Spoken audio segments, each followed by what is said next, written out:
Ya itu semuanya boleh dong kalau saya merasa khawatir gitu bahwa ini semua didesain untuk menjadi seperti ini. Teori Bu, presiden yang dipilih secara langsung dia tidak bisa jatuhkan dengan debu besar-besar bagaimana nggak bisa. Tetapi kalau kepercayaan, sekarang kan kepercayaan kepada presiden kan berkurang gara-gara sabotase struktural itu kan. Tapi kalau krisis finansial dan moneter menjadi satu, menjadi krisis ekonomi sama-sama dengan itu Sama nggak ada yang ketemu tahan, krisis politik. nggak bisa yang tahan.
Ini kalau saya nggak tahu apakah hal yang sama juga di ada polisi, tapi kalau di tentara setidaknya kan ada kalau kesalahan itu dicopot sampai sampai bertanggung jawabnya sampai 3 level di atas ya Pak ya. 2 tingkat di atas. 2 tingkat di atas. Saya ingat misalnya kasus yang paling contoh dulu Santa Cruz Ya, yang di mana di Dili ya iya, Timur iya, Timur itu kan sampai Pangdamnya pada iya, waktu iya, Pak padahal kan di Bali Pak iya, Pak, iya. Ya itu Pak Sintong ya. tidak tidak mengenal tempat, Hmm, tapi dia sebagai pimpinan dia harus ya, bisa mengendalikan dia copot hmm, gitu loh. Gitu. Sehingga itu memang bukan instruksi dari jajaran komando kan gitu. Kita ya, kan mengalami waktu Timor Leste kan. ya, Teman saya sendiri ya Sudrajat, Asyik semua ini kan ya, ya. di sidang kita walaupun tidak Hmm, berarti baik kita menerapkan pengadilan yang menggunakan hakim dari 2 negara gitu loh. Jadi hmm, hasilnya benar-benar netral gitu. Itu ya, kan dilakukan. Ini kan sudah pengalaman, nggak jangan terulang lagi lah kurang hmm, seperti itu. Nah, ya, itulah yang saya maksudkan. Jadi agar tidak tembakan langsung kepada presiden dalam peristiwa yang ini gitu. ya, ya, Kan semua kan beredar. Video-video tentang tindakan kekerasannya beredar, ya. beredar. Yang bahkan di pertama kali CCN apa TV mana itu kan pertama kali udah Oh ya iya, ini kan. internasional Iya, sudah mengcover. Jadi yang bahkan saya membayangkan itu seperti kayak tragedi Tiananmen gitu, Bapak ingat ya ya ketika ya ada ya mahasiswa di depan itu. ya Itu kan seperti meskipun tidak sama persis, tapi eh, itu akan sampai kapanpun akan diingat gitu. ya Dan tapi kan beda dok, sudah dia ya ya ya super betul. power loh ya. Tapi ini akan tetap jadi catatan sejarah buruk buat penegakan HAM di Indonesia gitu. Bang Heru, dulu kan ada Munir. Ya betul. Bisa aja internasional membalikkan itu menjadi Ya. Evan kan bisa juga. Ini kan jangan sampai terjadi seperti ini gitu loh. Hmm, Gitu. ya. Jadi kita ini kan diintip terus gitu loh. Jadi ya sebisa mungkin orang-orang dekatnya nggak berani bicara. Kalau saya bicara kayak risikonya apapun juga ya penting saya tuh bangsa ini selamat udah emang gue pikirin gitu aja udah. Enggak, kalau jadi berarti Pak Gatot ini lihatnya dari sisi berbeda kan banyak orang kalau melihat menuntut kenapa Kapolri itu harus dicopot itu antara lain karena dia adalah bagian yang disebut sebagai geng Solo gitu. Ini bukan Bapak ya, geng Ya, Solo ya Pak. Ya, ya, ya, ya, ya, ya ya, kan gitu. Apakah dan ini geng Solo itu kan merujuk pada Pak Jokowi sebenarnya ya, karena yang disebut geng Solo juga bukan orang Solo semua Pak, ya, tapi ya, mereka-mereka yang menjabat jadi komandan Kodim, jadi ya, Kapolres di Solo waktu Pak Jokowi jadi wali kota dan kemudian karirnya ya, naik ya, semua ya, sampai ke puncak semua ya, bersamaan dengan Pak Jokowi jadi ya, presiden kan gitu. ya. Bapak melihat ada faktor itu Ya lebih penting inilah lebih penting ini ya. resikonya kan langsung presiden yang tanggal 23 ini kan gitu. Oh, oke. Itu loh yang Ya. itu ya, tapi kan yang lebih Hmm. lebih signifikan itu yang ini segera memutus gitu loh. Hmm. Memutus begitu saya tanya, saya sudah berhentikan Hmm. kalau begini begini. Jadi enak ngomongnya gitu kan. Hmm. Hmm. Terus gini kan ya saya nyampaikan aja Menteri Luar Negeri, Menteri siapkan jawaban aja kalau ada pertanyaan di sana kan gitu. tapi artinya melakukan itu artinya kalau sebelum berangkat ke New York Ya, presiden masih melakukan itu masih ada manfaatnya atau harusnya udah terlambat kalau sekarang ini? belum berangkat kok. Ya Hmm, masih kan. masih ya. Kan bahasanya gampang. Saya dalam mengambil keputusan tidak bisa melakukan cepat. Ya. Saya harus mendengarkan nasihat hukum, opini hukum Ya, dari mana saya lihat sehingga saya punya keyakinan kan ya. gitu. Bahwa keputusan yang saya ambil ini benar ya baru sekarang ini saya ini kan gitu. Jadi nggak ada yang terlambat. Kalau ditanya jawabannya cukup, cukup itu saja. Ya. Kalau saya manggil langsung putusan kan seolah-olah kan, tapi kalau saya amati, saya dapat berita dari mana, aspirasi masyarakat, opini hukum misalnya itu beliau lebih lebih jago lah saya apalah awak ini kan gitu. Tidak kerasa kerusuh kalau kata Pak Prabowo kan gitu Ya. istilahnya Pak Prabowo. Oke, baik. Jadi apa yang bisa kita ini kan kita bukan simpulkan ya, kita bisa lesson learn, kita bisa belajar dari kasus ini sebenarnya apa yang bisa kita pelajari Pak? Jadi sekali lagi Bang Hersу bahwa di zaman sekarang ini Ya, opini itu bisa dibentuk. oke. Opini yang terbentuk itu tolong contohnya Hmm, negara Libya yang begitu kuat, presidennya begitu kuat, ya. jatuh karena opini yang dibentuk oleh Amerika. Ya dan rakyatnya katanya makmur loh zamannya Iya, Mbak dan rakyatnya David. musuhin kan, ya. Ya, ya. Sama dengan Irak, Mhm, ya kan, rakyatnya sendiri yang gantung, mhm, ya kan. Itu kan opini. Setelah itu dia nyesel.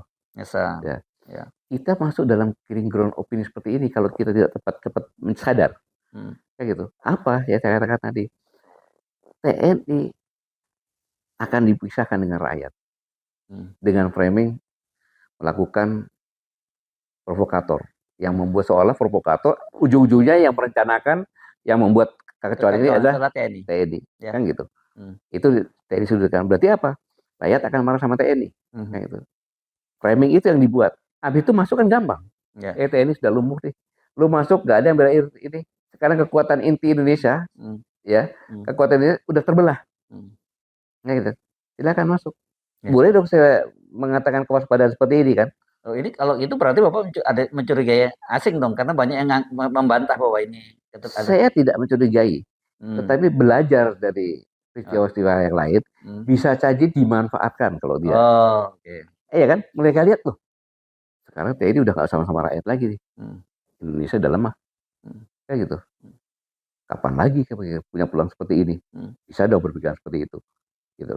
Ya, Tapi sebenarnya kejadian sendiri kan kemarin saya ngomong, Bang Hersu. iya, itu dia. Iya kan? Makanya orang itu tuh kan mengait-kaitkan dengan itu kok Iya, cuman. saya kan ngomong sampai kapanpun negara ini nggak akan berubah karena kita ini demokrasi sembako per 100.000.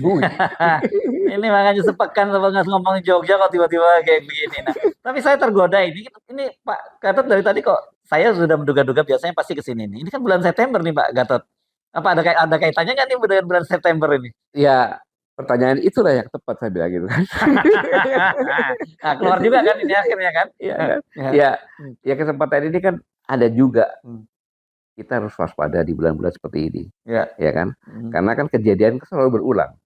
Strategi selalu berulang kan gitu. Ya, ya. Jadi kenapa kok termasuk tuntutannya yang sah-sah itu juga TNI ke barak gitu kan. Dia nggak ngomong masalah Jokowi, ya nggak ada sama sekali kan Oh gitu. iya ya.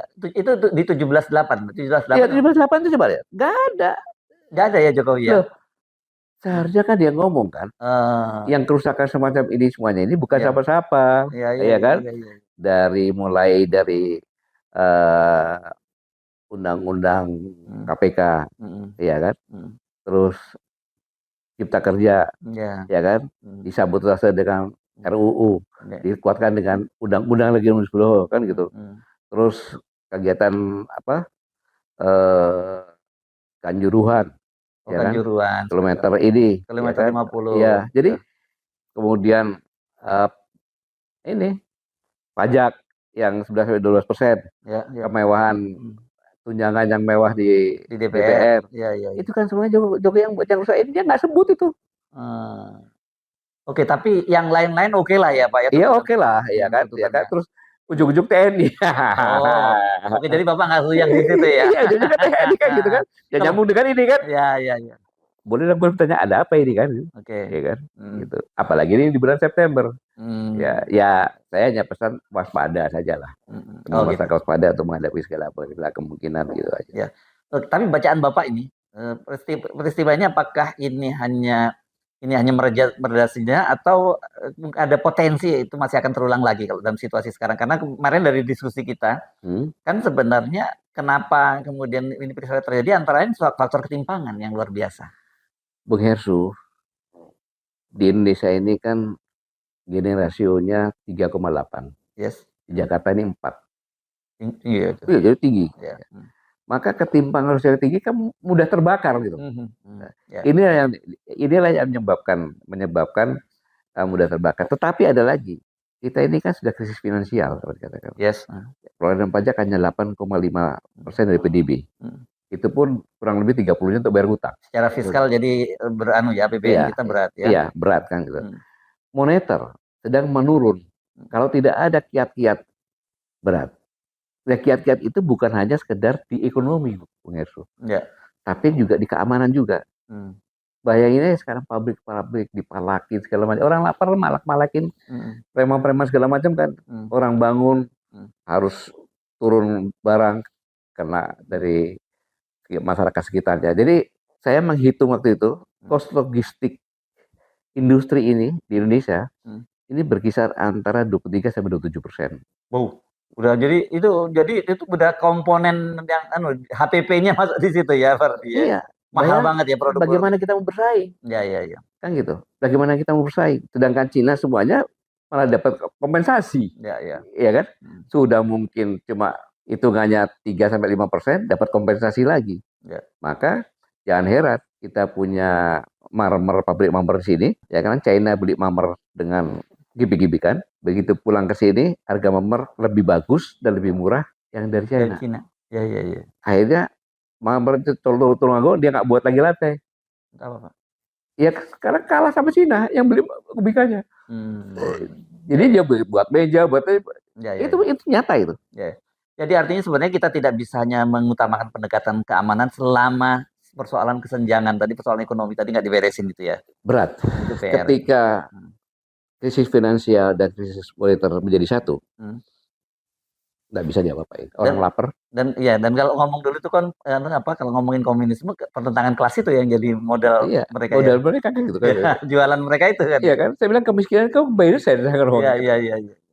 Jadi ya itu semuanya boleh dong kalau saya merasa khawatir gitu bahwa ini semua didesain untuk menjadi seperti ini. Ya kan. Bagaimanapun juga Bang Hersu yang dikatakan Bang Rocky saya katakan itu kan bahwa investor dari luar bukan dari dalam juga melihat kira-kira setahun ini bagaimana sih, maka dia nggak mau investasi. Tapi begitu nanti akan ada pergantian pemerintahan lebih jatuh lagi, rakyat juga yang kasihan. Kapan kita bangun? Sudah krisis finansial jatuh lagi. Sekarang dengan fenomena gudang garam. Oh iya. Saham gudang garam sekarang PHK gede-gedean juga ya. Saham gudang garam turun sampai 80% loh. Hancur itu ya. Iya, bayangin. Ya jadi paper gak laku. Sahamnya itu jadi barang yang gak laku. Moneter itu. Iya. Ini moneter. Jangan tenang-tenang loh itu. Berarti golongan menengah yang bisa merokok itu udah gak bisa lagi dia. Melinting tembakau kan, gak beli itu lagi. Ini kalau nggak, jangan dianggap seperti biasa. Abis cerita nyusul gudang garam nih kan. Oh itu lebih raksasa lagi. Lebih dahsyat lagi itu. Gitu. Dan lihat saham turunnya anjlok. Gudang garam turun 80 atau 85% tuh. Bayangin.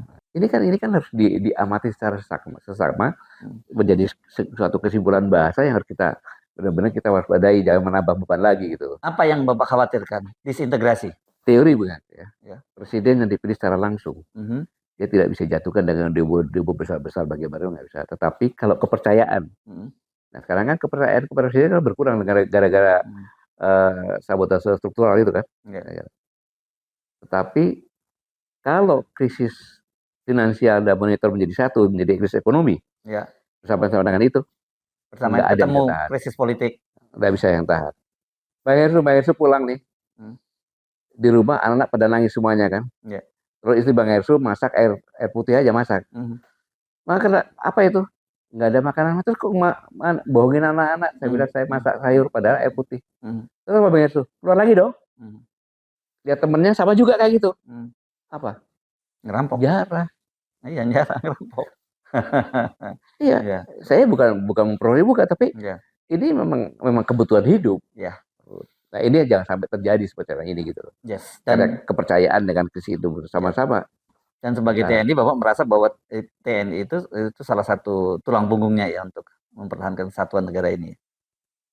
sejarah berbicara seperti itu, Hersul. Ya, Kan gitu. ya. Dimanapun ada, TNI pasti hadir untuk rakyat. Saya cuma ingin penegasan dari Bapak saja soal kekhawatiran Bapak. Iya, makanya kan saya katakan, apabila TNI bersama rakyat, itu pasti kuat. Yes. Gitu. Tapi kalau TNI dicurigai menjadi provokator, memprovokasi rakyat, itu kan memisahkan TNI dengan rakyat kan, jadi melemahkan negara itu. Ya baik, baik terima kasih Pak Gatot Terima kasih Pak Nurmantio. Yesu. Ya, Terima kasih. mudah-mudahan aja kita masih apa ya, masih hidup di negara kesatuan Republik Indonesia ini ya. Kita harus optimis. Kita harus optimis. Ya. Tapi jangan lupa berdoa. Ya. Agar Tuhan Yang Maha Esa Allah Subhanahu Wa Taala selalu membimbing kita semuanya untuk menjaga negara ini menjadi negara lebih baik lagi gitu. Yes, baik. Sehingga kita bisa mewariskan generasi yang akan datang lebih baik dari yang kita hadapi itu aja. Oke, baik, terima kasih. Demikian perbincangan saya dengan jangan mantan lah kita sebutnya ya. Sekarang kita sebutnya Pak Gatot, kita tahu semua beliau adalah mantan Panglima TNI, tapi beliau sekarang posisinya sebagai Presidium Koalisi Aksi Menyelamatkan Indonesia. Jadi wajar kalau beliau ngomongnya itu terlalu banyak ngomongin bahwa soal menyelamatkan karena itu memang yang tujuannya untuk Koalisi Aksi Menyelamatkan Indonesia atau kami. Sampai ketemu lagi. Assalamualaikum warahmatullahi wabarakatuh. Waalaikumsalam warahmatullahi wabarakatuh.